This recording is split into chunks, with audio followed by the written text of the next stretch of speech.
Hello, welcome again. We are covering the topic centrifugal compressor for civil services means IFS and GATE aerospace exam.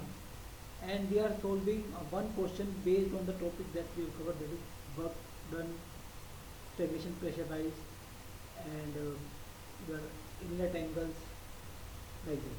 Okay. So now the given data in the numericals are power input factor 1.04, slip factor zero point 0.9, rotational speed 290 revolution per second, overall diameter of impeller 0.5 meter, I tip diameter 0.3 meter, I root diameter 0.15 meter, air mass flow m9 kg per second, inlet stagnation temperature 295, inlet stagnation pressure 1.1 bar, isentropic efficiency 0.78. In the first part, that in the first question, it was to determine the pressure ratio of the compressor and the power required to drive it, assuming that the velocity of air at inlet is axial. So here the velocity is your axial, and here we found out, first we found out the impeller tip speed.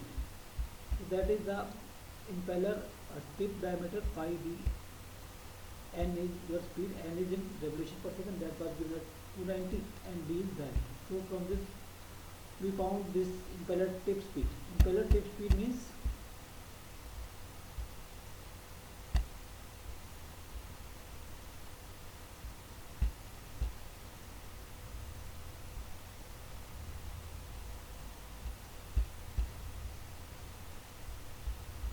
speed here.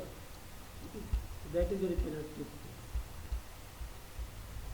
Then we found the work done from the formula that we have derived, that is power input factor into slip factor into u square, and then equated it equal to increase in thermal energy. From this we found out the stagnation temperature rise. So that is your actual stagnation rise. So to find out the pressure rise, we will be related this pressure ratio to the isentropic temperature ratio, and then this can be written as like this. And in terms of isentropic efficiency of compressor, we write this T03 dash minus T01 as isentropic efficiency into actual temperature, and then put in the values, we will find out the pressure ratio, and from this we found out power required, that is mcp T03 minus T01, and putting this value we found out is 1746 kilowatts. Okay.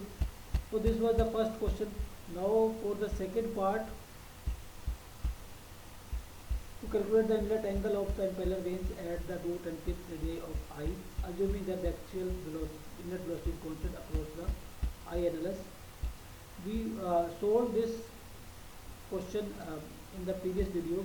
Now I will read out the main points or the iterative procedure that we followed in the last video. So that is, first point is to find the inlet angle of the range. It is necessary to determine the inlet velocity, which in this case is axial, that is CA1 is equal to C1, because there is no CW1, so only CA1 is there, so CA1 is equal to C1. CA1 must satisfy the continuity equation, that is M is equal to rho1 A1 CA1, where A is the area of flow at inlet, since density rho1 depends upon C1 and both are unknown, trial and error process is required. So here area will be related to this part.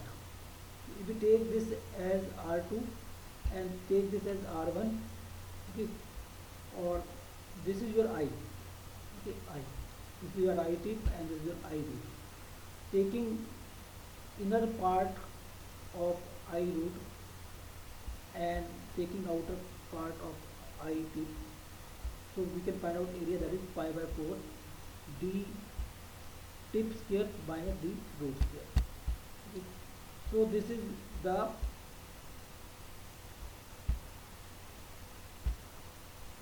the area that we have mentioned here. Okay. Next step is the iterative procedure is not critically dependent on initial value assumed for the axial velocity. We will not assume the initial axial velocity. We will follow some different steps, but clearly it is desirable to have some rational basis for obtaining an estimated value of for starting the expression. So we will follow some other procedure which can relate this rho and CA. Okay.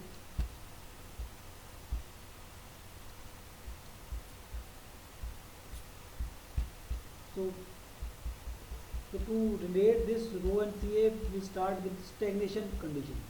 The simplest way of obtaining a reasonable estimate of the axial velocity is to calculate density on the basis of the known stagnation temperature and pressure. In practice, they will give a density that is too high and a velocity that is too low.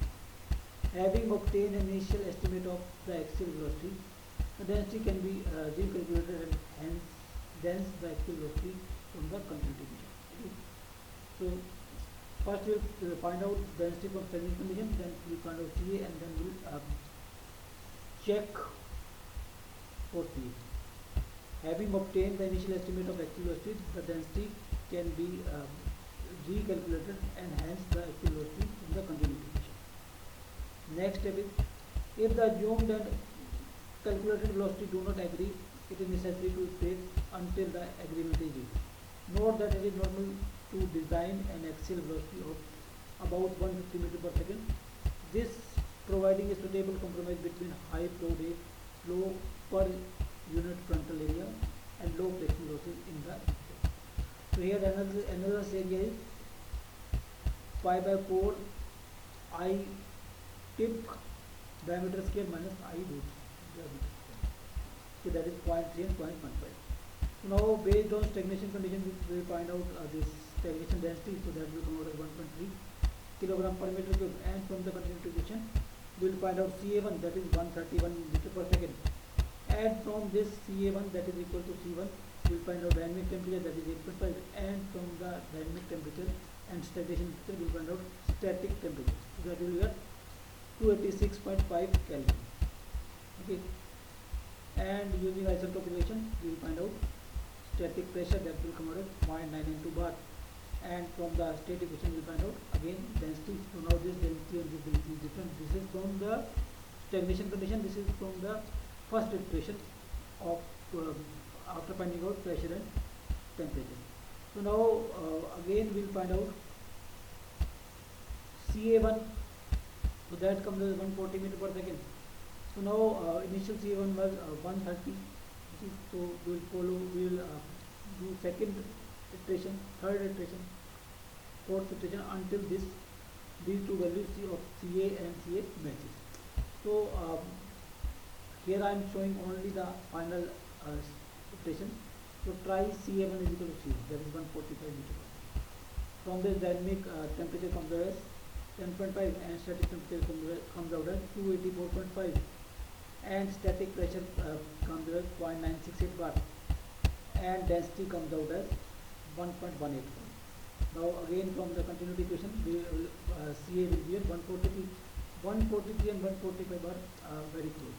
So we can take this CA1 as 143 meter per second. Okay. So now or we can say that here we are getting velocity less than this 143, and here we are getting velocity more than this 131 that we have got in the first step.